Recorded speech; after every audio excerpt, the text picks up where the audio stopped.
Alright, so we'll start with the film nipple. I'm going to use a crescent wrench to get it off. You just basically take, and be careful when you do this not to tilt your wrench and turn, because it can scratch the body of the reg. So make sure that your wrench is not touching the body of the reg like that at all, or you can scratch it. So basically, just take, and once you kind of get it going, it's actually pretty easy to get them off. So that was probably one turn. I could tell it's still a little tight, a little more, but then you usually get it to a point that you could do it by hand. So essentially, the way this works is this piece, this little pin that looks like a nail, obviously, this just actually floats inside of here, and it's actually air that'll keep it shut. When you put air in here, what happens is when your tank starts empty, this thing's floating, air comes in, it's going to cause it to push back and open up, and because of this little groove, air can actually go around into that little orifice that's in the housing for the fill nipple there and go into your bottle. That's how you fill your bottle up. And then what happens is, like, basically when you vent the fill station, now what's going to happen is you have air pressure on this other side, and since there's no pressure over here, it's going to slam this closed. So if you ever have a fill nipple leak, it's probably just this O-ring. This isn't seated properly, so it's very simple. You just slide that off, put it on. This is the best style fill nipple I've seen, but there are ones that have the thicker, like, metal like this through the top and whatnot, but these seem to work the best. So that's how your fill nipple works. Pretty easy to change out. Now be aware that I believe Ninja, some of them changed to where they have an O-ring at the base of the threading here. On those, you don't need Teflon tape when you install these. On this style, you would want to use Teflon to make it not leak. So we filled our tank, bottle's full. This non-existing bottle is full. What happens is air is actually going to also go up into the regulator, and there's a few channels here. Is one, this port where the gauge goes into basically connects with this fill port. It's part of that whole system, so that's how it tells you the tank pressure. Is it can actually read it's got the full tank pressure going to this. And then you also have on this bottle, this is a regulator that was for a 4500 tank because it's got a 7.5K burst disc. What this is for is if you overfill your tank, then essentially this disc is designed to pop if you get it to 7,500 PSI. It basically protects the bottle so it doesn't get massively overpressurized and have the bottle explode. This is a fail safe for that.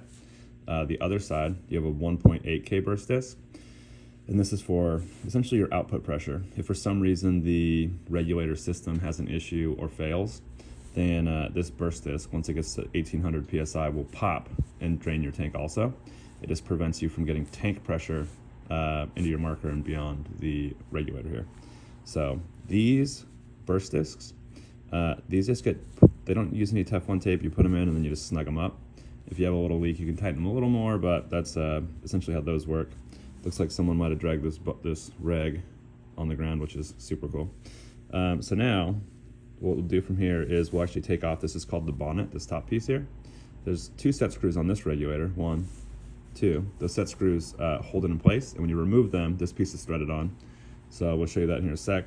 There are some of the regulators that also have another like band that is in here, and what that does is it actually allows you to adjust how this body portion of the regulator is sitting on the bonnet piece here, so that basically you could adjust where your fill nipple and whatnot sits and points when it's on your actual marker. So like this one doesn't have the ability to do that. Some of the more advanced regulators do. Hopefully this is the right Allen wrench. So let's see, we'll just put this in. So yeah, and we'll turn it. And same thing on the other side. We will turn it. And so now, let's see if see how this is moving now? So if you ever have this happening on your reg when it's on your gun and bottle, what you should do is actually tighten this down all the way and then snug up those set screws.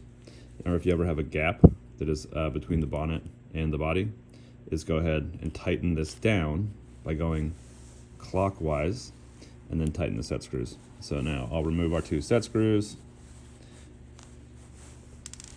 Might eventually edit this video, but I'll probably just upload the whole thing because it's easy and kind of shows people what's up with regs. So, and pretty much all the regs operate this way. So now I got the set screws out, this will come off. Every once in a while you'll have a bonnet that's on super tight, so I'll just put it into my vise. I'll usually use a little, like it's trim, not carpet trim, but it's like the plastic trim that goes on the wall. Anything you can put into your vise to make it not bite into the bonnet is good, but it's enough pressure to where you can then break this loose and you can take it out of the vise and pull this off.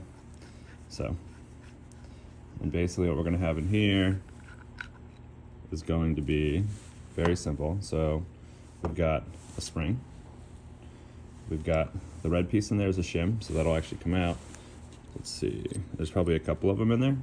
What these shims do is these allow you to adjust the output pressure, and I'll try to explain that here in a second. But there's a couple shims in there.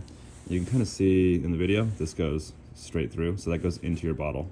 So essentially, like the gauge port connects to that, the 7500 port, like I believe connects to that also. I don't know how the 1800 PSI burst disc connects. It must go into the regulated side of things, but whatever, doesn't matter. It does the job. So, so anyway, so that goes, boom, air's coming through your reg here. And then you've got, this is called the piston, this brass piece inside of here. I'm gonna kind of wiggle it to get it out. And then on this style, which is from Ninja, they've got a ball. They've got this spring. And then inside the top of that, it's going to be difficult to see, but there'll be a little seal that's sitting in the like little flat spot down on the inside of that, and the ball will actually sit against the little seal, and this spring pushes the ball down, so that seals it so that when you have the bottle aired up and it's not on your gun, no air is getting out of your bottle. So if you ever have a leak out of the top right here, it's because you need a new seal that goes where this ball is, that little groove I just showed you.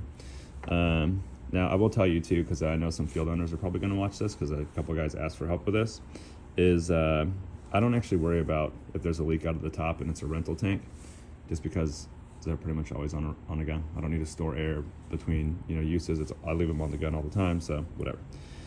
So this is called your piston. I'm going to pull this piece out. You don't want to lose it if you're putting it back together. I'm probably just going to throw this right in the trash because I don't care. But so this is your piston, and what happens is, like, you've got a couple things here. Is the spring goes here on this setup, and air is going to come in from the bottom of your regulator here through that little hole, and it's actually going to basically like go into a little pocket that's going to catch that O-ring, which is going to then push up slightly on this on the piston. So the piston's open. There is a seat that I would check. Ooh, there's a seat that I would check here. If you see any like a ring is pretty normal because it's pushing against that thing, but if there's any debris or anything like that, then that can cause you what they call reg creep, which can cause you to blow burst discs and cause problems with the tanks. And I'll show you some more stuff with that. But like, long story short is air comes into the bottom, pushing the piston up. The air is then going to go through this little hole. Like, keep in mind there's no air above that O-ring right now. It's just in the bottom. It's going to go through that hole. It's going to come up through the top of, through the center of this piston, and pressure is going to build up essentially in the little space above these O-rings up here. And what happens is the pressure builds up. It's actually pushing down against this spring. And when you get to the right pressure where it pushes down enough to push that seat against the little hole that I showed you in there, then it essentially shuts off the air supply from the bottle. So like on a normal tank, it's about 850 PSI. And a couple things that we can talk about here is, one, if you want to lower your pressure, like these shims, that's why these adjust the pressure, is that when you add a shim, it actually makes there be more tension on the spring, so it takes more pressure to push down against this to shut off the air supply. So when you remove a shim, it takes less, so it lowers your pressure. So that's one thing. If you're blowing burst discs though, you more than likely, a lot of the time, these O-rings can wear out, and that can cause a failure. I've seen it to where like these will kind of come out of the groove and get stuck, so the piston will get stuck, and if the piston can't move down to shut off the air supply, then you're gonna blow your burst disc. So a couple other tools that are available is, there's a pressure tester somewhere around here. Oh, right here. So they make, like, we make these in-house, but like essentially it's a on-off with a, I forget what this is called, slide check. So like when this is slid one way, I think back, it holds pressure. When you slide it forward, it'll vent. So it gives you the ability to hold pressure and check the pressure of your reg or whatever you have it on. And when you go forward, it'll go psh, and then shut off when you pull it back. So you can kind of put this onto a tank, and here, I'll just do it on this one. We'll see what the pressure is of this tank that's sitting here. So you can put it on. I'm gonna slide it back because I'm pretty sure that's the thing. We'll air this up and we'll see what the pressure is. So this bottle has about a 925 PSI output, so kind of high. Now, the thing I'm gonna tell you too is, I mentioned creep earlier. So right now with this aired up, if that gauge was slowly creeping up, that would mean that there's more than likely either damage to the seat on your piston, or it could also be damage to the silver circle in there. If there's damage to that surface, then air is going to be able to creep past that seal and more pressure will build up. One of the reasons why these bottles are like pretty dang safe is because as more pressure builds up, it's actually pushing down harder on the piston itself. So it's going to crush that seat more and more until the air shuts off. So it's not a bad idea to get your shop into the tank to check, it's not a bad idea to get your tank into the shop to check the pressure, just to make sure you don't have creep or these other problems, because sometimes your gun can have a problem if it creeps up to like 1,000 PSI for the first shot. And what'll happen with creep is that when you vent it or when you shoot, so it's gonna move these pieces and I don't care because I might lose them. Then you can see, like now I can monitor, like now my pressure is about 900 now. And that's actually because this bottle is getting pretty low on air. So, but you just want to make sure that when you do this little vent thing that you end up, and this one may have a hair of creep because it looks like it's just above 900 now, which is pretty normal, totally fine. But if your bottle was going from 900 to 1200 in like 30 seconds or 10 seconds or whatever, then your bottle has creep and you probably want to get you probably want to get a new piston, but you want to get a new seat is what you want to get. And like on this style for this reg, you don't really replace these seats. So anyway, that's a pretty big breakdown on your whole thing. I would highly recommend getting one of these tools so you can check the pressure of your tank. I know that when we repair rental tanks, after I do the repair, then we will actually put these on as we air the bottle up so we can monitor the pressure.